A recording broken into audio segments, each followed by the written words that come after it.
Albert Einstein once said, everybody's a genius, but if you judge a fish by its ability to climb a tree, it will live its whole life believing that it is stupid.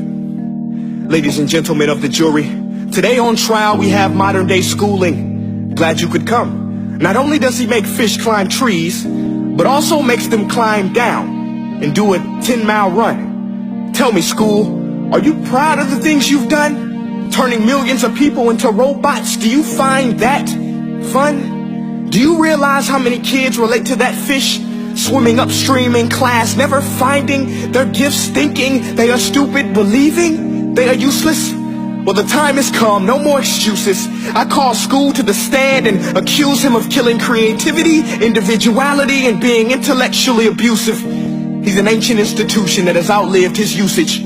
So, Your Honor, this concludes my opening statement, and if I may present the evidence of my case, I will prove it. Proceed. Exhibit A. Here's a modern day phone. Recognize it? Here's a phone from 150 years ago. Big difference, right? Stay with me. Here's a car from today, and here's a car from 150 years ago. Big difference, right? Well, get this. Here's a classroom of today, and here's a class we used 150 years ago. Now ain't that a shame? In literally more than a century, nothing has changed. Yet you claim to prepare students for the future? But with evidence like that, I must ask, do you prepare students for the future or the past? I did a background check on you and let the record show that you were made to train people to work in factories, which explains why you put students in straight rows, nice and neat, tell them sit still, raise your hand if you want to speak, give them a short break to eat, and for 8 hours a day tell them what to think. Oh, and make them compete to get an A. A letter which determines product quality, hence grade A of meat. I get it. Back then, times were different. We all have a past. I myself am no Gandhi. But today, we don't need to make robot zombies. The world has progressed. And now we need people who think creatively, innovatively, critically, independently, with the ability to connect. See, every scientist will tell you that no two brains are the same. And every parent with 2 or more children will confirm that claim. So please explain why you treat students like cookie cutter frames or snapback hats, giving them this one-size-fits-all crap. Watch your language. Sorry, Your Honor, but if a doctor prescribed the exact same medicine to all of his patients, the results will be tragic. So many people will get sick, yet when it comes to school, this is exactly what happens. This educational malpractice, where one teacher stands in front of 20 kids, each one having different strengths, different needs, different gifts, different dreams, and you teach the same thing the same way? That's horrific. Ladies and gentlemen, the defendant should not be acquitted. This may be one of the worst criminal offenses ever to be committed. And let's mention the way you treat your employees. Objection. Overruled. I want to hear this. It's a shame. I mean, teachers have the most important job on the planet, yet they're underpaid? No wonder so many students are short-changed. Let's be honest.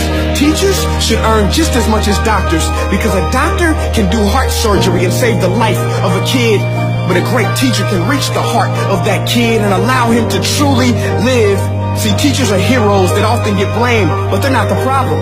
They work in a system without many options or rights. Curriculums are created by policymakers, most of which have never taught a day in their life. Just obsessed with standardized tests. They think bubbling in a multiple choice question will determine success. That's outlandish.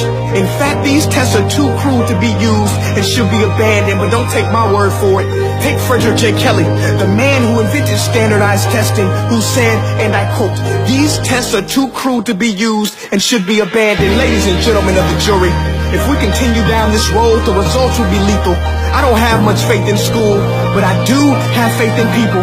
And if we can customize healthcare, cars, and Facebook pages, then it is our duty to do the same for education, to upgrade it, change it, do away with school spirit, because that's useless. Unless we're working to bring the spirit out of each and every student, that should be our task. No more Common Core. Instead, let's reach the core of every heart in every class. Sure, math is important, but no more than art or dance. Let's give every gift an equal chance. I know this sounds like a dream, but countries like Finland are doing impressive things. They have shorter school days. Teachers make a decent wage. Homework is non-existent, and they focus on collaboration instead of competition. But here's the kicker, boys and girls. Their educational system outperforms every other country in the world. Other places like Singapore are succeeding rapidly. Schools like Montessori, programs like Khan Academy. There is no single solution, but let's get moving. Because while students may be 20% of our population, they are 100% of our future. So let's attend to their dreams, and there's no telling what we can achieve.